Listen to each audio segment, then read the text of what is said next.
마태복음 20번째 너희는 세상의 소금과 빛이다 라는 제목입니다. 지난번까지 팔복 설교를 마쳤죠. 오늘부터는 산상수훈의 나머지 부분을 설교하겠는데요. 아무래도 다시 한번 정리하는 것이 좋을 것 같습니다. 기억해야 하는 것이 두 가지라고 했어요. 첫째, 팔복은 구원의 조건이 아닙니다. 예컨대 팔복의 성품을 갖춰야만 구원의 문을 통과할 수 있는 것은 아니에요. 그 반대라고 했습니다. 구원받은 사람에게 심어진 성품, 그것이 팔복의 성품이에요. 심령이 가난해야만 구원을 받을 수 있는 것이 아니라 구원을 받은 사람은 심령이 가난한 겁니다. 온유해야만 구원을 얻을 수 있는 것이 아니고 구원받은 사람은 온유한 성품을 갖추게 됩니다. 둘째, 그럼에도 불구하고 이 팔복의 성품이 어느 날 갑자기 활짝 피는 것은 아니라고 했어요. 아무런 노력도 하지 않았는데 저절로 맺히는 열매도 아닙니다. 구원받은 사람은 이 8가지 성품의 씨앗이 심령에 심겨집니다. 내가 심는 것이 아니라 성령이 심어주세요. 우리는 이것을 잘 자라도록 물도 주고 햇빛도 주고 퇴비도 주어서 열매를 맺어야 할 책임이 있어요. 즉 심령의 가난함을 더욱 추구해야 합니다.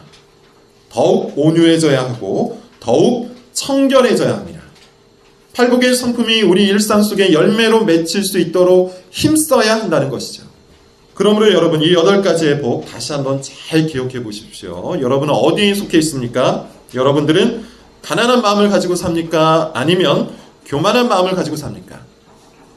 여러분은 자기 죄와 영혼을 위해 슬퍼합니까? 아니면 마음을 즐겁게 하기 위해 하고 싶은 대로 하며 삽니까? 말씀에 의해 조절된 인격, 곧 온유한 성품을 지니고 있습니까? 아니면 자기 멋대로 기분대로 막 지르면서 삽니까? 정의를 갈망하고 올바름을 추구합니까? 아니면 이득 때문에 편법도 불사합니까? 받을 만한 자격이 없는 사람에게로 친절을 베풉니까? 아니면 분노와 적개심으로 사람을 대합니까? 하나님만을 바라보며 삽니까? 아니면 하나님도 좋아하고 성공도 좋아하고 하나님도 좋아하고 돈도 좋아합니까? 세상이 알 수 없는 평안 속에서 샬롬을 전하며 삽니까? 아니면 세상과 똑같이 온갖 갈등과 불화를 일으키는 존재입니까? 세상의 가치의 정면으로 대항하면서 삽니까? 아니면 세상의 유혹과 위협에 적당히 타협하면서 삽니까? 지금 여러분의 삶은 어느 쪽에 속해 있나요? 이쯤에서 산상수훈 설교를 들을 때 우리가 주목해야 할 것을 하나 더 말씀을 드리죠. 산상수훈은 하나님 나라에 관한 교훈이라고 했어요. 그런데 이 하나님 나라는 천상에 있는 나라가 아닙니다. 예수님이 산상수훈을 말씀하셨을 때 이른바 하나님 나라의 교훈을 말씀하셨을 때는 그 교훈이 적용되는 현장으로 세상을 언급하고 계세요. 다시 말하자면 산상수훈은 세상 속에 그리스도인에게 주어진 삶의 규범, 교훈이에요. 세상 속에 침투한 하나님 나라, 그 하나님 나라에 속한 성도들이 지켜야 하는 삶의 규범, 그것이 바로 산상수훈이에요. 그것이 바로 팔복이에요. 의를 위하여 박해를 받는다. 어디에서 박해를 받는 겁니까? 천상에 있는 나라가 아니라 세상에서 박해를 받는 거예요. 온유한 자, 어디에서 온유하라는 겁니까? 천상에 있는 그 나라에서 온유하라는 것이 아니라 세상을 살아갈 때 온유하라는 거예요. 산상수훈은 수도원에서 지켜야 하는 규칙이 아닙니다. 혹은 교회 속에서만 지켜야 하는 교훈이 아닙니다. 산상수훈은 세상 속에서, 사회 속에서 살아가는 하나님 나라의 백성들이 지켜야 하는 삶의 교훈이에요. 더 정확히 말하면 세상과의 관계성을 알려주고 있다는 거예요. 많은 사람들이 신앙을 여전히 내면적인 것으로만 이해를 하죠. 자기 마음의 평안을 지키는 것 정도로 생각한다는 거예요. 어떤 사람들은 신앙을 내세적인 걸로만 생각을 해요. 죽어서 천국 가기 위한 보험 정도로 생각한다는 거예요. 신앙을 내면적인 것, 내세적인 것으로만 이해하는 사람은 신앙생활을 교회 생활로만 이해합니다. 교회에서 어떻게 살아야 하는가, 어떻게 예배하고, 어떻게 헌금하고, 어떻게 교회를 운영할 것인가, 이 정도로 축소해버린다는 것이죠. 또 신앙을 내면적이고 내세적인 것으로만 이해하는 사람은 교회를 위로받는 공간, 스트레스를 해소하는 공간, 이 정도로만 생각을 해요. 경쟁 사회에서 도태되지 않으려고 길을 쓰며 살던 괴로움을 교회 속에서 위로를 받고 거기에서 오는 피곤함과 스트레스를 마음 편히 풀어내는 공간, 그것을 신앙이라고 착각을 해요. 그리고 다시 사회에 가서 경쟁을 하죠. 다시 길을 쓰고 삽니다. 평일에는 경쟁사에서 자기를 입증하기 위해 살고, 주일에는 그 피곤함과 스트레스를 풀기 위해 살아가는 삶의 악순환이 반복된다는 거예요. 이것을 신앙이라고 볼 수 있을까요? 그렇게 되면 교회는 아주 폐쇄적 공동체가 될 겁니다. 세상과는 분리된 자기들끼리만 웃고 울고 위로하고 격려하는 이기적 공동체가 돼버려요. 신앙에는 내면적인 요소, 내세적인 요소가 분명히 있습니다. 그러나 신앙에는 훨씬 더 본질적인 요소가 있어요. 사회적 요소입니다. 하나님은 우리를 세상과 구별된 존재로 부르셨습니다. 그러나 세상과 분리된 존재로 부르신 것은 아니에요. 구별된 존재가 되어 세상 안에서 살도록 부르신 거예요. 세상에 머물면서 세상과 다른 존재로 살라고 부르신 겁니다. 그런 방식으로 하나님 나라가 확장되기를 원하세요. 이것은 신약만의 독특한 사상이 아닙니다. 하나님은 이미 구약에서도 동일한 말씀을 하셨는데, 우리 신명기를 한번 찾아봅시다. 신명기 12장 1절 그리고 3절까지예요. 구약성경 신명기 12장 1절부터 3절 말씀을 보시면 이런 말씀이 있습니다. 우리 같이 한번 읽어볼게요. 시작.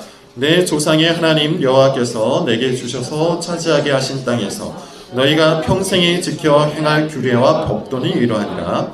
너희가 쫓아낸 민족들이 그들의 신들을 섬기는 곳은 높은 산이든지 작은 산이든지 푸른 나무 아래든지를 막론하고 그 모든 것을 너희가 마땅히 파멸하며 그 제단을 헐며 주상을 깨뜨리며 아세라 상을 불사르고 또 그 조각한 신상들을 찍어 그 이름을 그곳에서 멸하라. 이스라엘 백성들이 가나안 땅에서 들어가서 할 일은 자기네들끼리만 뭉쳐서 찬양하고 예배하고 기도하는 그런 신령한 생활만이 아니었어요. 하나님은 이스라엘 백성들이 가나안 땅에 들어가되 가나안을 물리치면서 살기를 원하세요. 가나안의 문화, 가나안의 우상, 가나안의 종교를 물리치고 하나님의 백성답게 가나안에서 살기를 원하셨다는 겁니다. 이것은 바벨론의 포로가 되었던 다니엘이 온몸으로 보여줬던 신앙이기도 하죠. 다니엘은 바벨론을 거부하고 바벨론에서 벗어나기 위해 길을 쓰며 살지 않았습니다. 자기들끼리만 따로 폐쇄적인 공동체를 만들어서 살지도 않았어요. 오히려 바벨론 속에서 밥을 먹고 공부를 하고 결혼을 하고 직장을 구했습니다. 다만 다니엘은 바벨론 속에서 살았지만 바벨론처럼 살지는 않았어요. 하나님 나라의 백성답게 살았습니다. 하나님의 율법, 하나님의 교훈을 따라 살았어요. 기독교 신앙은 여러분 절대 폐쇄적이지 않습니다. 절대 이기적이지 않습니다. 기독교 신앙은 세상 안에서 구현되는 세상과 깊은 관련성을 가지고 있어요. 오늘 본문을 보십시오. 너무 유명한 말씀이죠. 소위 말하는 소금과 빛에 관한 본문이에요. 이때 중요한 것이 있는데 13절을 보면 너희는 소금이다 라고 하면서 그 앞에 뭐라고 이야기합니까? 세상의 소금이라고 해요. 14절도 보십시오. 너희는 빛이라고 하시는데 어디의 빛이라고 합니까? 세상의 빛이라고 하세요. 교회의 소금, 교회의 빛이 아닙니다. 세상의 소금이고 세상의 빛이라고 하세요. 8가지의 복된 모습은 교회 안에서만 적용되는 성품이 아니에요.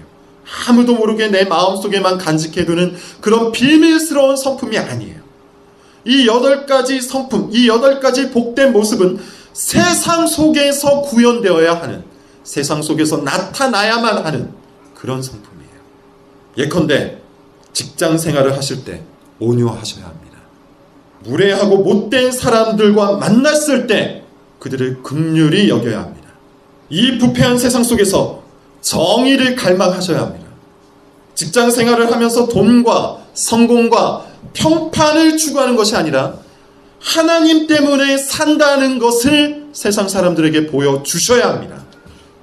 다른 행복, 다른 목적, 다른 가치를 갖고 산다는 것을 믿지 않는 사람들에게 드러내셔야 한다는 거예요. 성도는 교회의 소금과 빛이 아니라 세상의 소금과 빛이에요.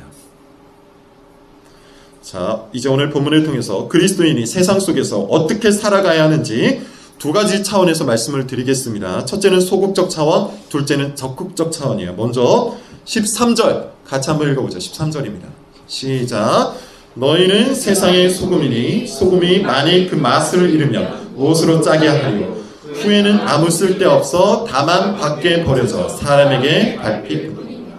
본문을 잘 읽어보십시오. 너희는 세상의 소금이 되라고 합니까? 세상의 소금이라고 합니까? 세상의 소금이다 라고 말씀하시죠. 여기서 우리는 산상수훈의 전체적인 신학을 다시 한번 잘 이해할 필요가 있어요. 세상의 소금이 되는 것, 곧 사회 속에서 소금처럼 행동하는 것이 그리스도인 됨을 만드는 것은 아니에요. 최근에 사회적인 이슈가 자주 발생하고 진보적인 사상이 유행을 하면서 교회 안에서도 이렇게 가르치는 사람들이 종종 있어요. 사회개혁에 참여하라. 사회복지를 지원하라. 부패한 세력을 타파하고 가난한 이웃들을 돌보는 일이 우리를 구원하고 사회를 구원할 것이다. 사회 구원이 곧 개인 구원이고 개인 구원이 곧 사회 구원이다. 다시 말해 개인 구원과 사회 구원을 동일 선상에서 이해하고 가르치는 사람들이 많이 나타났습니다. 그러나 전혀 그렇지 않아요. 구원은 삼위일체 하나님께 달려있는 하나님의 주권적 사역입니다. 사람의 행위나 노력을 통해 구원을 얻을 수 있는 것은 전혀 아니에요. 그러므로 산상수훈을 읽으실 때 이 부분에 대해서 절대 오해해서는 안 됩니다. 이런 것들을 해내야만 구원을 받는 것이 아니에요. 구원받은 사람들에게는 이런 모습들이 드러나는 거예요. 너희는 세상의 소금이 되라가 아니라 너희는 세상의 소금이 답니다. 따라서 산상수훈 말씀을 읽을 때 늘 두 가지 생각을 동시에 하셔야 돼요. 첫째, 나는 과연 그런 존재인가를 점검해야 되겠죠. 지금 현재 내 모습은 그런 모습인가를 점검하셔야 돼요. 나는 세상 속에서 소금의 모습을 지니고 사는가? 세상 속에서 빛의 모습을 지니고 사는가? 만약 그렇지 않다면 나는 내 믿음은 참된 것인가? 점검하셔야 합니다. 이것을 진지하게 생각하셔야 돼요. 자기 영혼을 돌보는 일, 자기 생명을 구원하는 일, 이 일만큼 중요한 일은 없어요. 사회개혁, 사회복지, 사회구원은 자기 영혼을 돌보는 일보다 중요한 것이 아니에요. 둘째, 어떻게 그런 존재가 될 수 있을까를 또한 고민해야 합니다. 방법을 고민해야 한다는 거예요. 어떻게 하면 소금의 모습으로 세상 속에서 살아갈 수 있을까? 어떻게 하면 빛의 모습으로 이 세상을 밝히면서 살 수 있을까? 그런 현실적인 방법이 무엇일까? 즉 정체성에 대한 고민, 방법에 대한 고민, 이 두 가지 생각을 동시에 하면서 산상수훈을 들으셔야 합니다. 계속해서 예수님의 말씀을 다시 한번 살펴보죠. 예수님이 경고를 하고 계시죠. 너희는 세상의 소금이다 라고 말씀하신 후에 이렇게 경고를 하고 계세요. 소금이 그 맛을 잃으면 아무 쓸모가 없다. 밖에 버려져서 사람들에게 짓밟힐 것이다. 무슨 말입니까? 소금은 소금다워야 한다는 것이죠. 소금이 소금의 기능을 잃어버리면 소금이 아니에요. 그냥 갖다 버리는 거예요. 여기서 예수님이 말씀하시고자 하는 것이 뭘까요? 수많은 비유가 있었을 텐데 왜 예수님은 하필 세상 속의 그리스도인은 소금이라고 말씀하셨을까요? 너무 과도하게 이 소금의 의미를 추적할 필요는 전혀 없습니다. 어떤 분은 소금의 의미를 낱낱이 파악을 해서 분석을 해서 너희들은 소금처럼 이러이러해야 한다라고 이야기하는데 본문의 맥락에는 그런 의도가 없어요.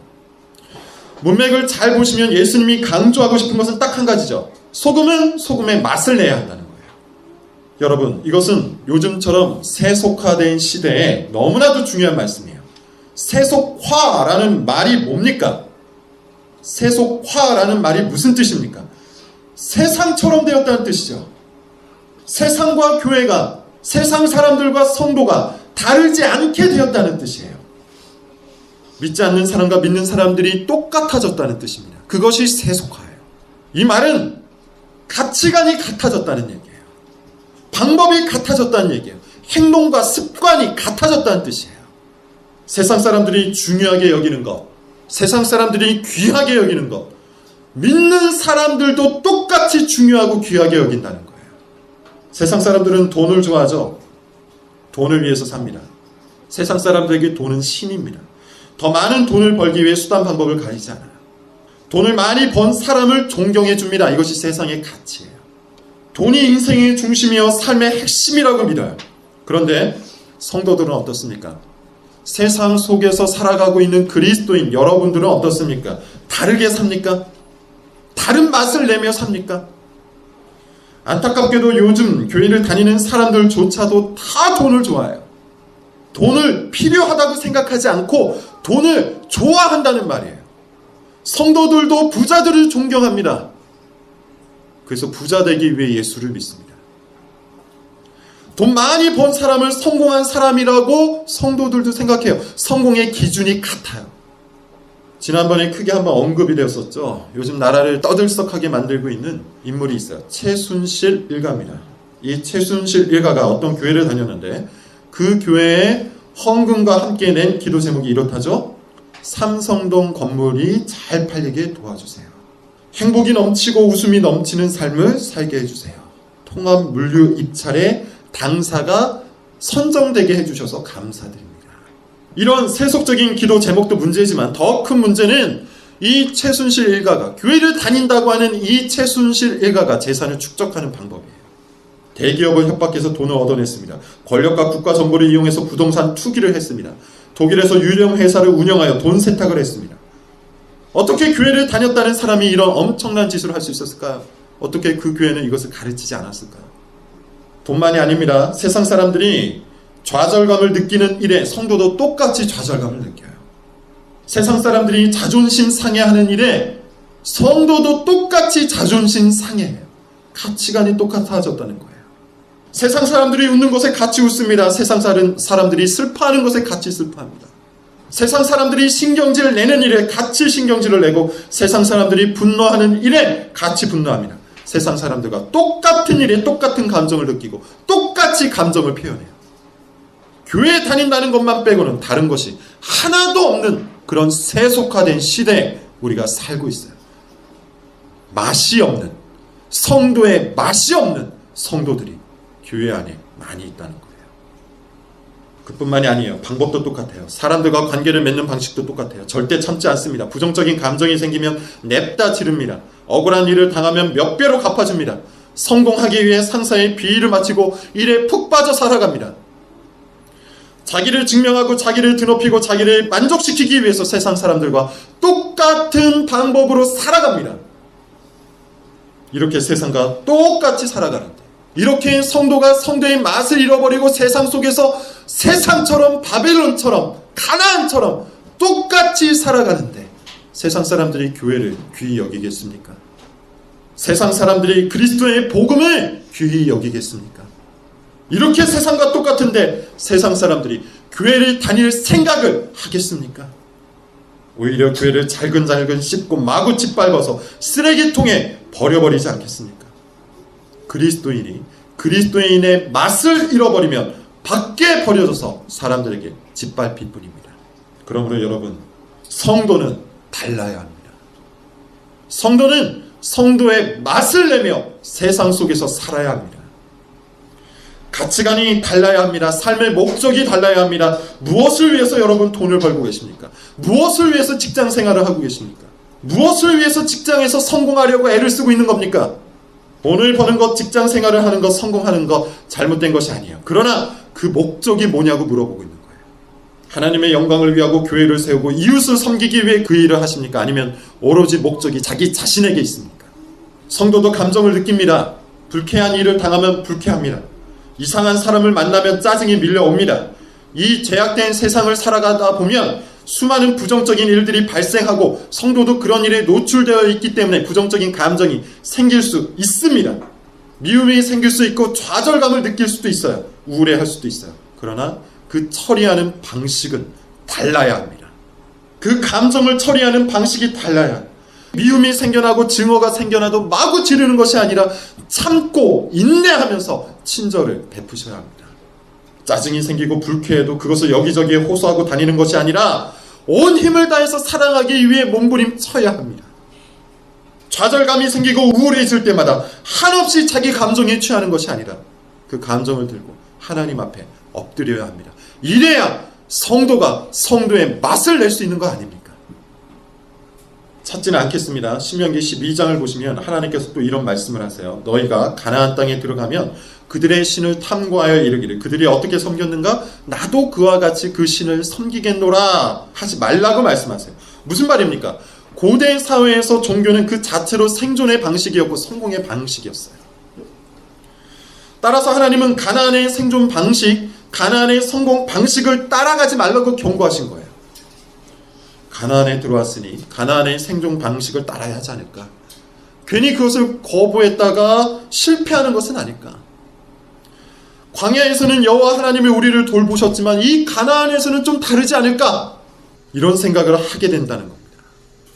그런데 말은 하지 않아도 우리도 그런 비슷한 생각을 하죠. 여러분들이 이런 생각을 하신다는 거예요. 세상에서는 세상의 생존 방식이 있으니 그것을 따라야 하지 않을까?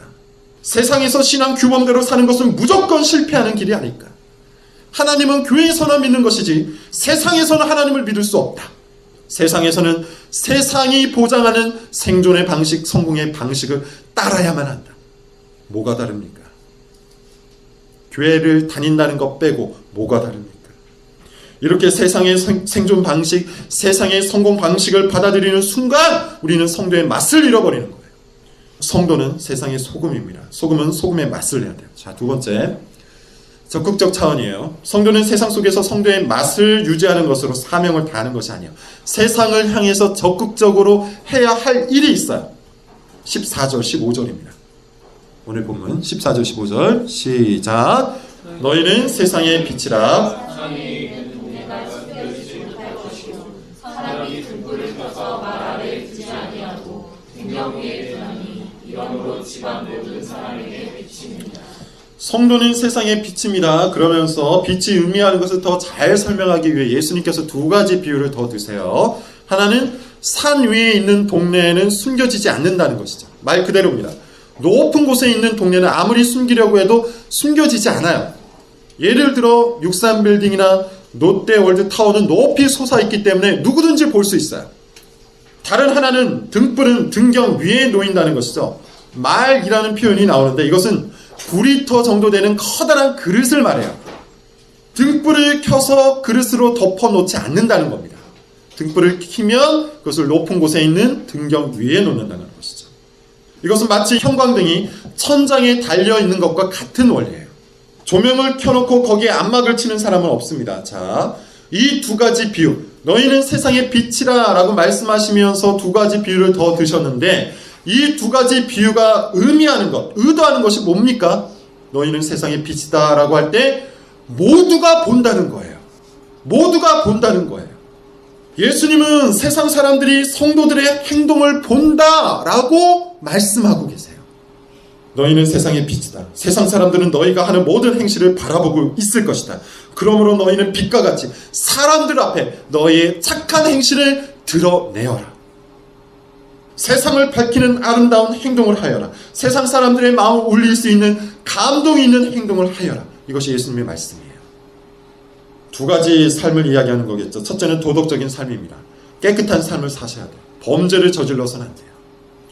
최근 우리나라는 엄청난 사건에 휩싸여 있죠. 정치적인 판단은 다 뒤로 하고 우리가 가슴 아파해야 하는 것은 이 사건 곳곳에 그리스도인이 연루되어 있다는 거예요. 기독교인이 연루되어 있다는 사실이에요. 부정부패가 일어난 사건 요소요소에 집사가 있고 장로가 있고 목사가 있어요. 얼마나 처참한 일입니까? 심지어 이 엄청난 사건을 감싸는 세력 중에 기독교인이 있어요. 성도는 세상의 빛입니다. 성도의 삶은 세상 사람들에게 그리스도를 소개하는 책자예요. 그래서 바울은 그리스도의 편지라고 하잖아요. 세상 사람들은 복음의 내용을 몰라요. 진리가 뭔지도 몰라요. 세상 사람들이 보는 것은 오직 그리스도인의 삶이에요. 행동입니다. 그리고 세상 사람들의 양심에 근거해서 그리스도인의 행동을 판단해요. 그런데 그리스도인이 양심에 어긋나는 짓을 하고 심지어 양심에 어긋나는 짓을 괜찮다고 감싸준다면 세상 사람들이 교회를 어떻게 보겠습니까? 성도는 양심을 따라 살아야 합니다. 법을 지켜야 합니다. 윤리적이어야 합니다. 도덕적이어야 합니다. 세상의 부패를 강력하게 질타해야 합니다. 잘못된 정권, 잘못된 기업, 잘못된 정책, 잘못된 사람에 대해서 잘못되었다고 말할 수 있어야 합니다. 성도의 삶은 이 세상에 공개된 그리스도의 편지이기 때문이에요. 다른 하나는 선을 실천하는 삶이죠. 부정부패를 저지르지 않는 것으로는 충분하지가 않아요. 적극적인 차원에서 선한 일을 하셔야 돼요. 여기에는 가난한 사람들을 돌보고 소외당한 사람들을 돕는 일이 포함됩니다. 그런데 좀 더 일상적인 적용을 해봅시다. 왜냐하면 하나님은 이벤트적인 선행보다는 일상적인 선행을 훨씬 더 기뻐하시기 때문이에요. 일상적인 선행에는 뭐가 있을까요? 정말 많은 것이 있을 겁니다. 제가 몇 가지만 예로 들면 수고하는 소방관, 수고하는 경찰관, 청소부에게 감사하다고 말하는 한마디도 선행이에요. 어차피 돈 받고 하는 일인데요. 이런 생각은 세속적인 생각입니다. 성도는 모든 사람들에게 감사를 표현해야 합니다. 하나님께서 믿지 않는 사람들을 통해 만드신 그 일상이 우리에게는 구속의 역사가 되기 때문이에요. 불친절해도 친절한 말로 갚아줘야 돼요. 식당에서도 공공기관에서도 우리가 마땅히 받아야 할 친절은 없어요. 돈을 냈으니 친절을 받을 수 있다. 세속적인 생각이에요. 돈을 힘으로 여기는 생각이에요. 다른 사람의 취미와 취향도 존중하셔야 합니다. 애완동물을 키우는 사람들은 동물을 무서워하는 사람의 입장을 이해하셔야 되고, 애완동물을 키우지 않는 사람은 동물을 사랑하는 사람의 입장을 이해하셔야 돼요. 제가 말하고자 하는 핵심을 아시겠습니까? 선을 실천한다는 것은 대단한 것을 누군가에게 제공해 주는 것이 아니에요. 성도가 선을 실천한다는 것은 매 순간마다 주변 사람들을 이롭게 만드는 행동을 하는 거예요. 다시 말해 빛나는 인격으로 사람들을 대하는 거예요. 이것이 세상에 빛이 되어 살아가는 성도의 삶입니다. 빛나는 인격을 만드셔야 합니다. 세상 사람들은 우리의 일상을 보고 판단하지 우리의 이벤트를 보고 판단하지 않기 때문이에요. 이랜드 사건을 보면 아시잖아요. 이랜드가 좋은 일도 참 많이 합니다. 특히 선교사님들을 위해서 많은 일들을 지원해요. 사회사업도 많이 합니다. 그런데 정작 매번 해야 하는 그 일들을 하지 않았을 때 어떤 평가를 받던가요? 매일 섬겨야 하는 사람들을 제대로 섬기지 않았을 때 얼마나 큰 비판을 받습니까? 성도는 매일매일 빛이 되어서 세상 사람들에게 빛나는 인격을 보여줘야 하는 존재예요. 그 이유는 이렇습니다. 마지막 절 16절입니다. 우리가 이와 같이 빛나는 인격으로 세상 속에서 살아가야 하는 이유. 16절. 자, 시작. 이같이 너희 빛이 사람에게 비치게 하여 그들로 너희 착한 행실을 보고 하늘에 계신 너희 아버지의 영광을 돌리게 하라.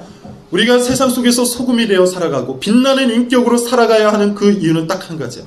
하나님께 영광이 되기 때문이에요. 세상 사람들이 우리의 행실을 보고 하나님께 영광을 돌리기 때문이에요. 우리가 영광을 받기 위해서 하는 일이 아닙니다. 만약에 우리가 우리 스스로의 영광을 취하기 위해 이런 일을 행한다면 우리는 위선자입니다. 우리의 평판을 위해서 억지로 참는 위선자에 불과합니다. 우리가 세상에 빛이 되어 빛나는 인격으로 매 순간마다 사람들을 대해야 하는 이유는 세상 사람들이 하나님을 바라보도록 하기 위해서예요. 세상 사람들은 우리의 삶을 보고 하나님을 평가합니다. 여러분, 우리는 세상의 소금입니다. 세상의 빛입니다. 다른 맛을 내셔야 합니다. 세상과 똑같이 살아서는 안 됩니다. 방법이 달라야 하고 언어가 달라야 하고 행동이 달라야 합니다. 세상 사람들이 우리를 보면서 다르다는 것을 느껴야 합니다. 어디에 있든지 직장에 있든지 가정에 있든지 사회에 있든지 성도는 성도의 맛을 내야 해요. 또 우리는 세상에 공개된 그리스도의 편지라는 사실을 잊지 마셔야 돼요. 세상 사람들은 항상 성도의 삶을 주목해요. 부정부패에 연루되지 않도록 자기 자신을 깨끗하게 지키십시오. 뿐만 아니라 잘못된 것을 잘못되었다고 말하는 양심적인 시민이 되십시오. 무엇보다 매 순간마다 사람들을 이롭게 하는 빛나는 인격의 소유자가 되셔야 합니다. 우리의 삶이 하나님을 평가하도록 만들기 때문이에요. 우리 담장너머교회 성도들, 만나는 모든 사람마다 하나님께 영광을 돌리고 복음이 무엇인지 궁금해하는 그런 일이 일어날 수 있기를 바랍니다. 우리는 세상의 소금이요 세상의 빛입니다. 기도하시겠습니다.